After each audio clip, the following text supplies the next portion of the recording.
하나님의 말씀은 오늘은 신약성경 마태복음 13장, 한 번씩 신구약을 번갈아서 말씀을 보고 있습니다.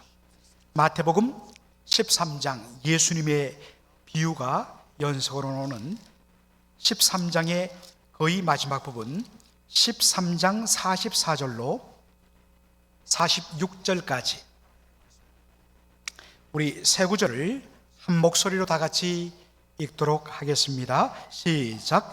천국은 마치 밭에 감추인 보화와 같으니 사람이 이를 발견한 후 숨겨두고 기뻐하여 돌아가서 자기의 소유를 다 팔아 그 밭을 샀느니라. 또 천국은 마치 좋은 진주를 구하는 장사와 같으니 극히 값진 진주 하나를 만나매 가서 자기의 소유를 다 팔아 그 진주를 샀느니라. 아멘. 그 최고의 가치를 안다면, 이란 제목으로 말씀을 전하고자 합니다. 몇 해 전에 인터넷을 보다가 그냥 문자 그대로 빵 터지면서 웃었습니다. 미소가 절로 나왔습니다. 어느 중국 엄마가 오랫동안 아이를 가지기를 원하다가 정말 아이를 낳았는데 네 쌍둥이, 아들 네 쌍둥이를 낳았습니다. 얼마나 이쁜지. 그런데 이 네 쌍둥이가 너무나 똑같은 겁니다. 엄마 아빠는 그래도 구분할 수 있는데 이웃 사람들조차 구분하기 힘들 정도로 비슷했습니다. 아이들이 무럭무럭 자라서 이제 만 7살 되어서 이 엘리멘터리 스쿨, 초등학교에 가게 되었는데 문제는 여기서부터 터졌습니다. 선생님들이 이 네 아이를 헷갈려 하기 시작한 겁니다. 야, 너 어디가? 우리 반인데. 아니에요, 저 2반이에요. 뭐 이런 식으로. 그래서 이 이야기를 들은 이 엄마가 고민하다가 낸 아이디어가 바로 이 사진입니다. 재밌죠?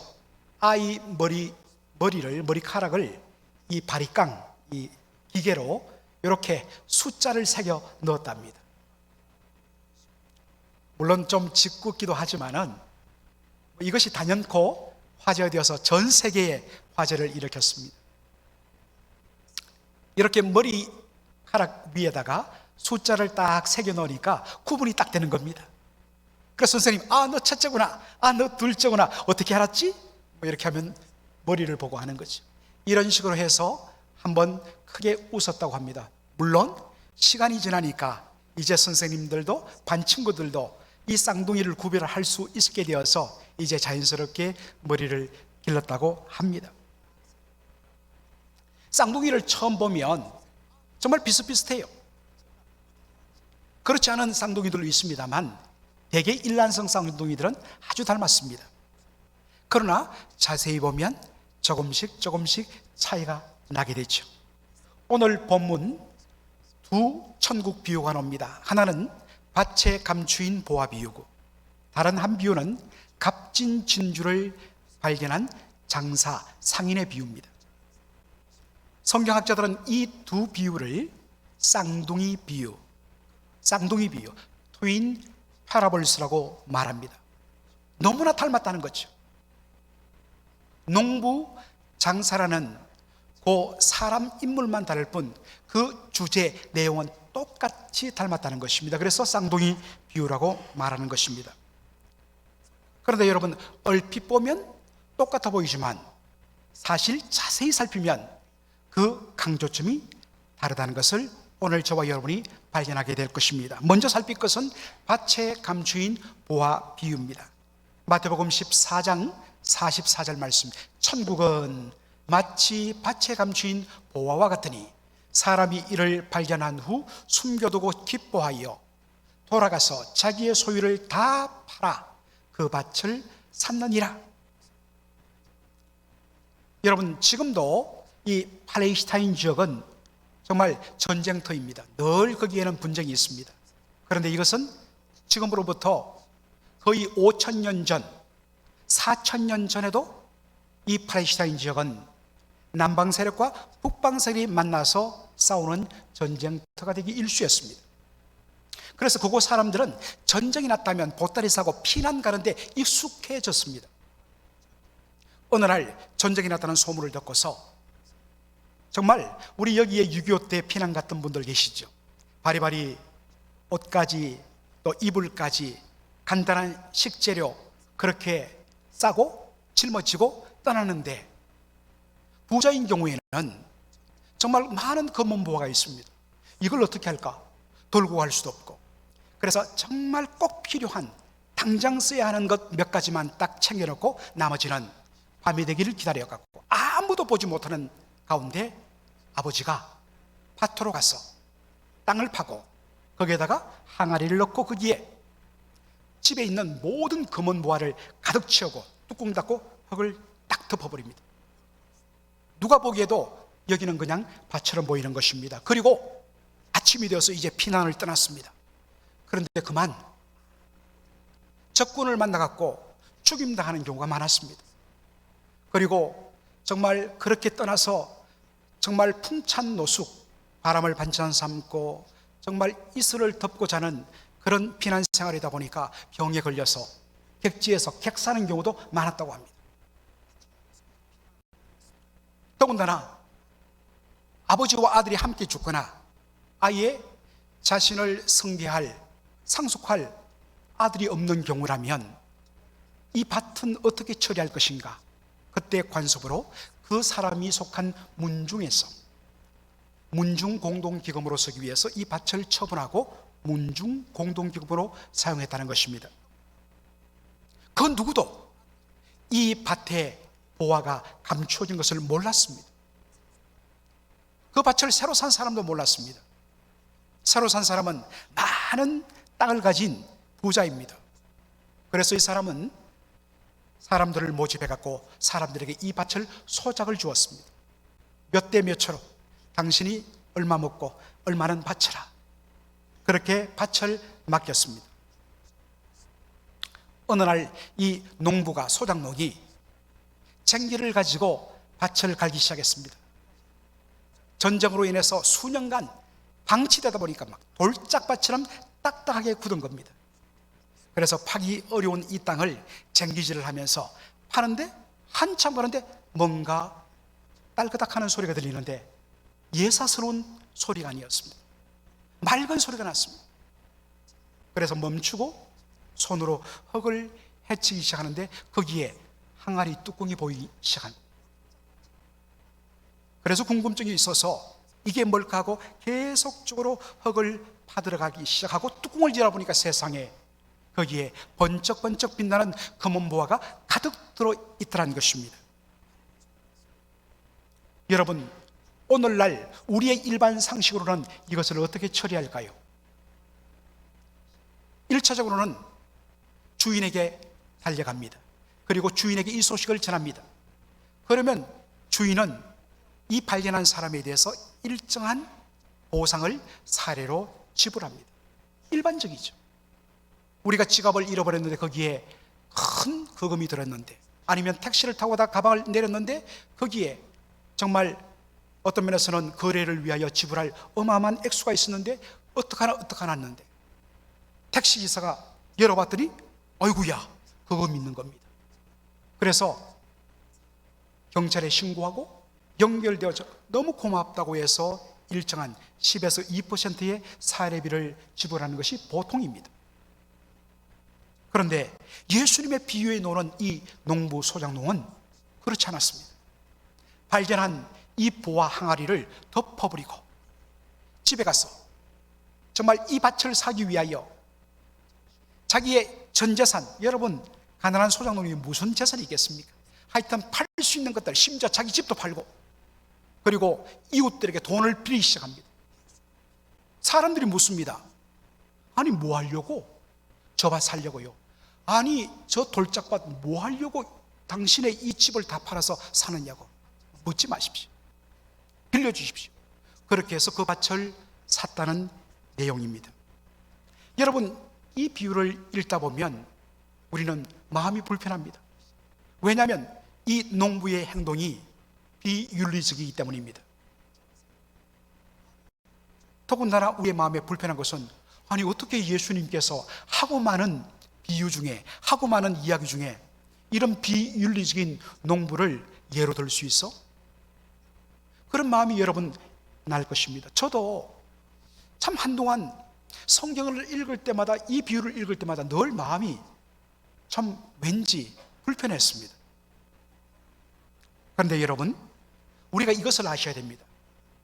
오늘날 우리의 관습과 우리의 문화와 우리의 법의 기준으로 성경을 봐서는 안 된다는 것입니다. 왜냐하면 성경은 예수님 당시 2000년 전 예수님이 사시던 팔레스타인을 배경으로 해서 그들의 관습과 문화의 배경 속에서 기록되어졌다는 것입니다. 그래서 우리가 비유를 읽고 예수님에 관련된 스토리를 읽을 때는 항상 바로 예수님 당시 그들의 문화를 통하여, 관습을 통하여 접근할 때 그 의미가 드러나게 되는 것이죠. 당시 팔레스타인의 관습이 뭐냐면, 이처럼 우연히 밭에서 발견된 물건은 바로 현재 그 밭의 소유자의 소유로 인정한다 하는 것이 관습이었답니다. 그리고 엄밀한 의미에서 그 밭에 감추어졌다가 발견된 이 보화의 주인이 현재 그 밭을 가지고 있는 사람의 것이 아닙니다. 그래서 바로 팔레스타인 관습법에 의하면 밭에서 발견된 모든 물건은 현재 그 밭의 소유자의 것이다. 그래서 이 농부가 그 밭을 사고 나서 시간이 지난 후에 그 숨겨졌던 보화를 파내어서 소유로 삼는다고 해도 누가 당신 이럴 수 있어 비윤리적이야 말하지 않는다는 것입니다. 이것이 그들의 관습이었고 풍습이었고 문화였다는 것입니다.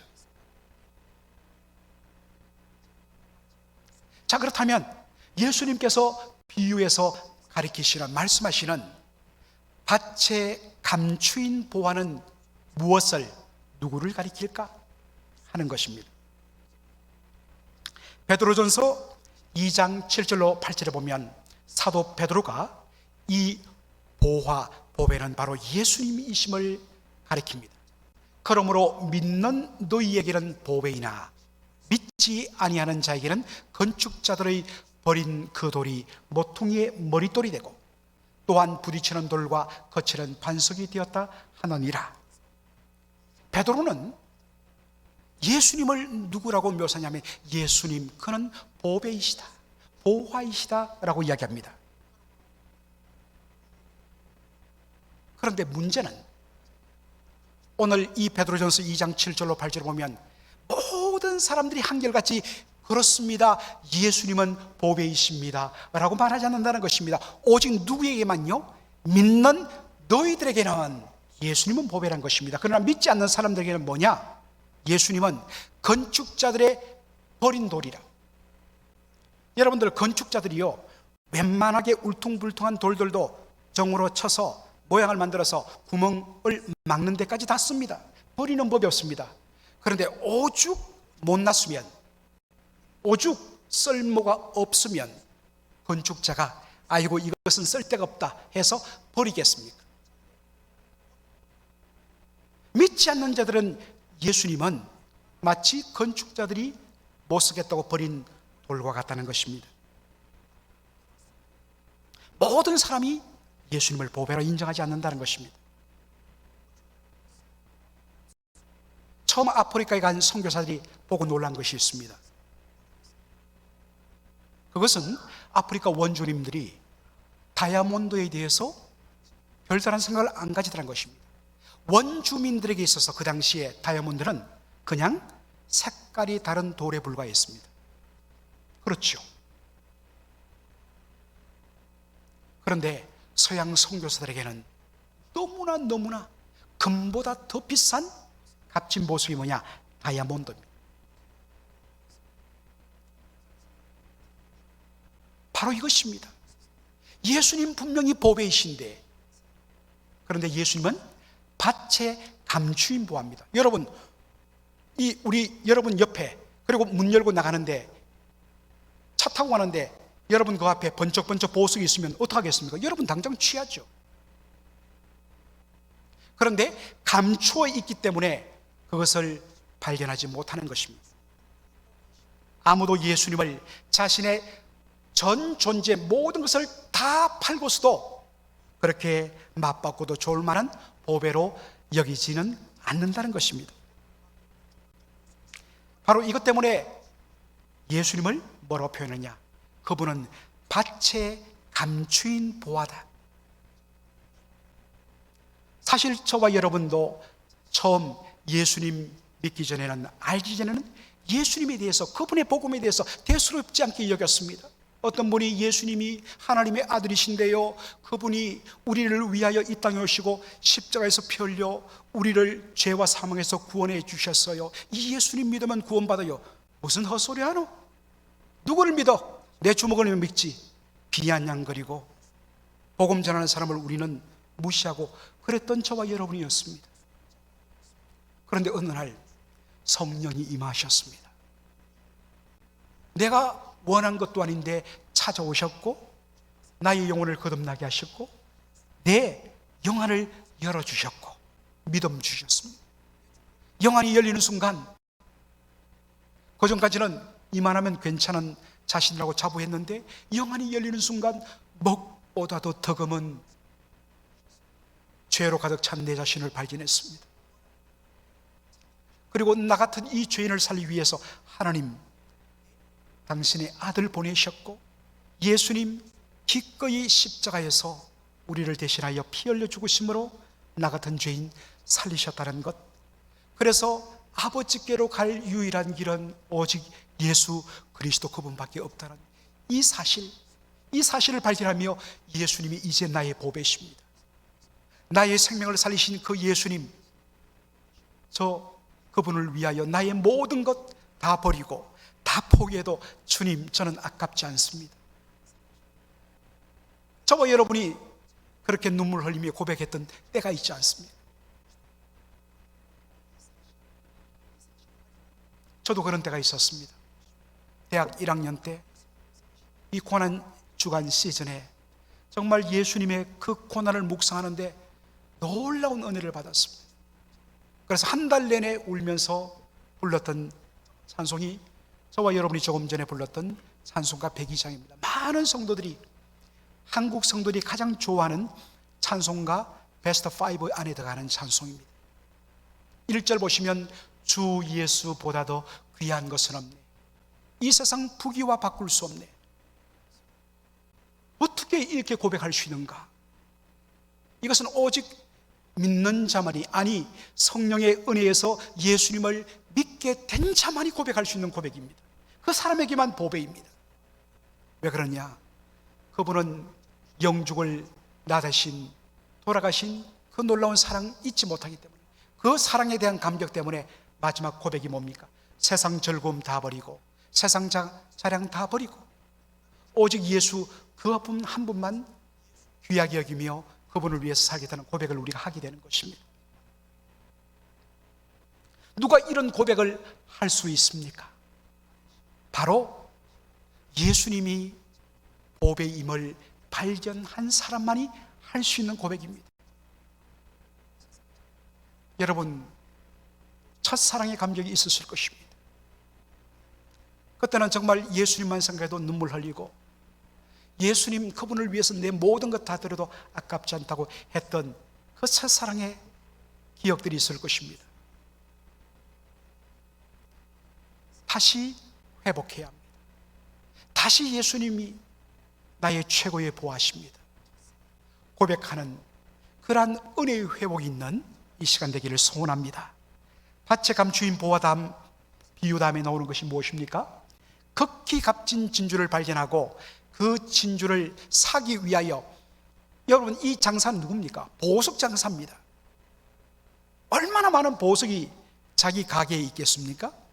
그런데 이 극히 값진 진주 하나를 사기 위하여 자신의 모든 보석 보화들 다 팔아 전 재산 끌어모아서 그 진주 하나 사기 위해서 그렇게 샀다는 것입니다. 자, 여러분들, 그래서 13장 45절로 45절에 바로 이 비유의 내용이 오는데, 여러분 이 비유를 읽으면서도 여러분 좀 이해되지 않는 분이 없으십니까? 처음에는 저는 당연하게 생각했습니다. 아, 그렇다. 얼마나 진주가 비쌌으면 보석 장사가 자기 집에 있는 가게에 있는 모든 보석을 다 끌어모아서 살 만큼 값진 진주가 있겠구나 라고 생각했습니다. 그런데 어느 해에 마더스데이가 다가오면서 여러분 집에 그 전단지, 우리 쉽게 말해 전문 용어로 지라시가 오지 않습니까? 오는데 보니까 메이시스에서 엄마에게 아내에게 진주 목걸이를 선물하세요, 50% 세일 이런 오는데 보니까 100불에서 200불이에요. 자연산 진주 목걸이에요. 그때 처음으로 진주 목걸이의 가격을 알았습니다. 그런데 어느 날 한번 이렇게 설교를 위해서 준비하면서 진주 목걸이 가격을 보는데 시중에서 판매되는 가장 비싼, 제가 발견한 가장 비싼 진주 목걸이가 티파니에서 판매되는, 여러분 티파니 앤 코라고 이 주변에도 그런 가게가 있지 않습니까? 보니까 진주 목걸이가 좀 비싸 보여요. 5,600불이에요. 혹시 여러분들 그런 진주 목걸이 가지고 계십니까? 여러분 아무리 생각해 보십시오. 5,600불, 물론 대단히 비싼 가격이죠. 그러나 보석 장사가 이 5,600불짜리 하나 사기 위해서 자신의 그 모든 다이아몬드, 에메랄드, 검은 보화 이런 것들 다 팔아고 그거 하나 산다, 말이 안 되지 않습니까? 그러고 보니까 이해가 안 되더라고요. 그런데 제가 양용희 교수님이란 분의 책을 보다가 무릎을 쳤습니다. 마태복음 어떻게 읽을 것인가 라는 책을 보다가 거기에 보면 여러분 클레오파트라 아시죠? 그 여인의 콧대가 낮았으면 세상의 역사가 바뀌었다. 1세기 정말 세계를 뒤흔들었던 여걸이죠. 이집트의 여군주 클레오파트라. 기록에 의하면 클레오파트라는 2,500만 데나리온 가치의 진주 목걸이를 가지고 있었다고 합니다. 여러분 한 데나리온이 그 당시에 노동자 하루 품삯입니다. 계산하기 편해서 하루 품삯을 100불로 잡았을 때에 2,500만 데나리온은 동그라미 2개 붙이면 25억 불이 됩니다. 하나로 계산하면 약 3조 원입니다. 클레오파트라가 소유했던 진주 목걸이가. 그러니까 여러분들 그림 넣었죠. 극히 값진 진주 얼마나 비싼지 이걸 알아본 진주 장사, 보석 장사는 정말 이 하나 얻기 위해서, 이거는 볼 수 있는 눈이 있는 사람만 할 수 있습니다. 자신의 모든 재산을 다 그거 하나 구입하는 데 썼다는 것입니다. 여러분 첫 번째 비유에 나오는 밭의 감추인 보화는 누구를 가리킨다고 그랬죠? 예수님이십니다. 보배이신 예수님. 그러면 두 번째 등장하는 보석 장사가 자신의 전 재산을 다 들여서 구입하려고 했던 이 극히 값진 진주 하나는 누구를 가리킬까 하는 것입니다. 기존의 많은 학자들은 쌍둥이 비유이기 때문에 이것도 예수님 혹은 하나님이다 라고 그렇게 접근을 했습니다. 그런데 최근에 일부 학자들에게 있어서 주장이 바뀌기 시작했습니다. 제가 이 설교를 준비하면서 이 부분에 대해서 다른 목사님들은 어떻게 설교하는가 한번 들어봤습니다. 그러다가 참 제가 존경하는 서울 삼일교회 송태건 목사님 설교를 듣다가 참 은혜를 받았습니다. 송 목사님은 이렇게 해석합니다. 여기 극히 값진 진주는 다름 아닌 구원받은 우리를 가리킨다. 여러분 동의하십니까? 솔직히 그렇다고 하니까 그런 것처럼 느끼지만 와닿지는 않습니다.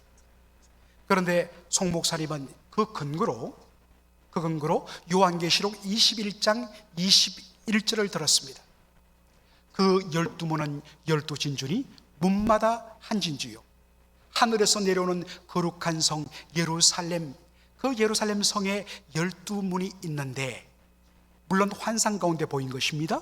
12문은 12진주니 한 문이 곧 한 진주라.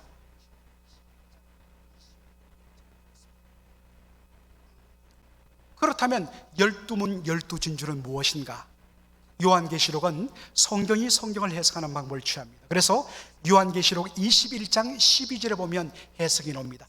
크고 높은 성곽이 있고 거룩한 성 예루살렘의 모습이죠. 12문이 있는데 문에 12천사가 있고 그 문들 위에 이름이 썼으니 이스라엘 자손 12지파의 이름들이 써여 있더라. 그러니까 여기 12문 12진주는 누구를 가리키냐? 12지파를 가리킨다는 것입니다. 여러분, 12지파, 구약의 12지파, 신약의 12사도, 이것은 하나님의 은혜로 택함받고 구원받은 하나님의 백성을 가리키는 표현입니다.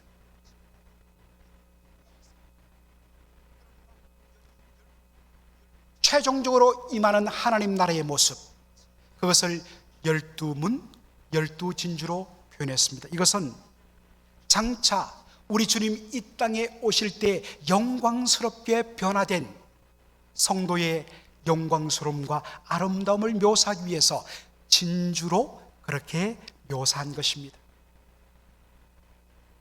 자, 그렇다면 여러분, 왜 주님은 장차 영광스럽게 변화될 우리의 모습을 진주로 그렇게 묘사했을까 하는 것입니다.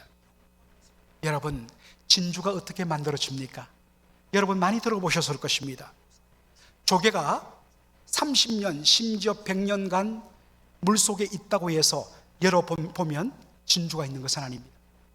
진주는 조개가 벌컥하고 삼키다가 어떤 돌 조각을 삼키고 아주 굵직한 모래 조각을 삼키고 또 다른 뼈 조각을 삼켜갖고 그것이 버무려지다 보니까 조개살이 상처를 받습니다. 그 상처를 치유하기 위해서 고통 가운데 조개가 어떤 액을 쏟아내면서 상처를 아물어 가는 과정을 거치면서 만들어진 것이 뭐냐? 진주입니다. 조개의 상처가 극심할수록 진주는 더 용롱하고 더 굵은 법입니다. 여러분, 우리의 실존이 어떻습니까? 예수 믿고 구원받았지만 우리의 모습, 현재 우리의 모습, 우리 스스로 평가해도 참 부끄럽습니다. 부족합니다. 못났습니다.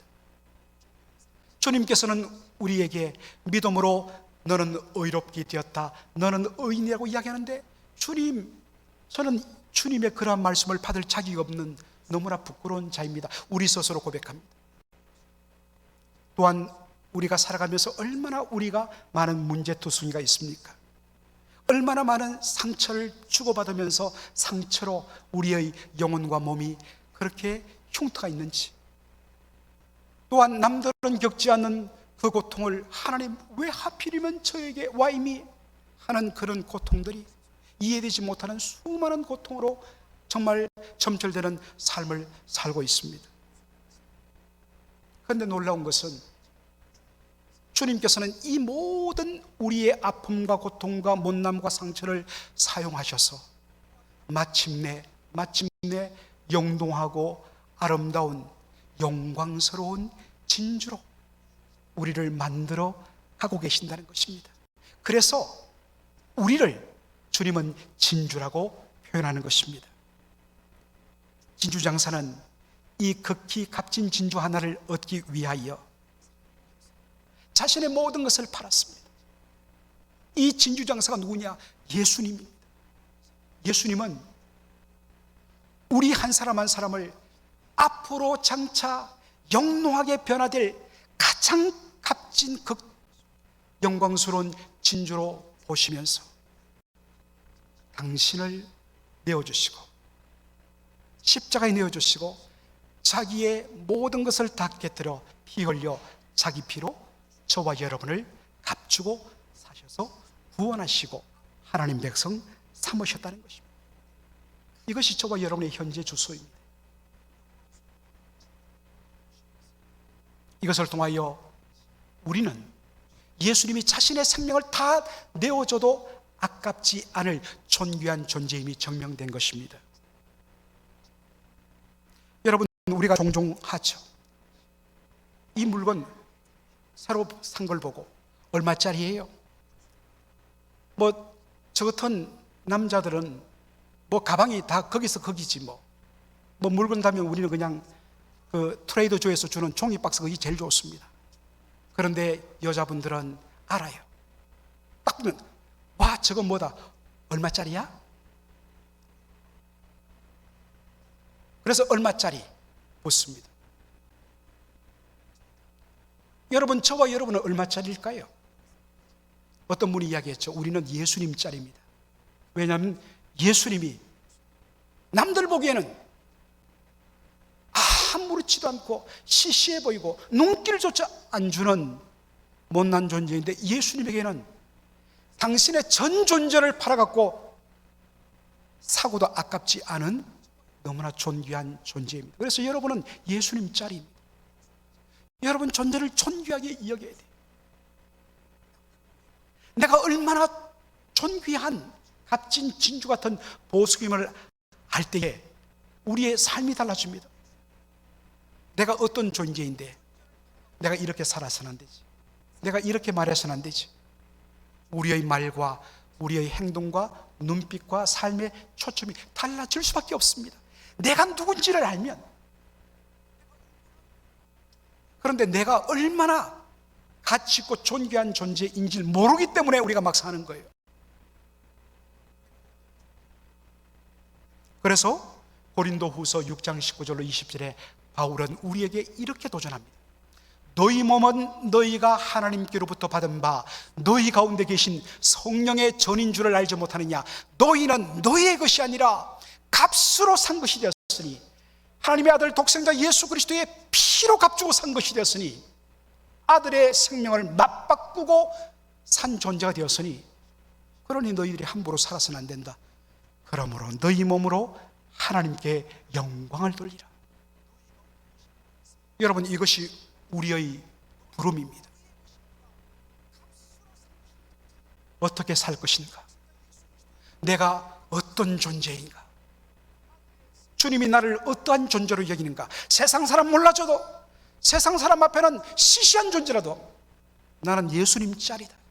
여러분, 자존감을 가지시고 당당하게, 그리고 주의 영광을 위하여 나의 말 한마디, 나의 행동 하나하나 주님 영광을 드러내는 그런 삶 살겠다 고백하시는 저와 여러분 되기를 주의 이름으로 축원합니다. 아멘. 기도하겠습니다.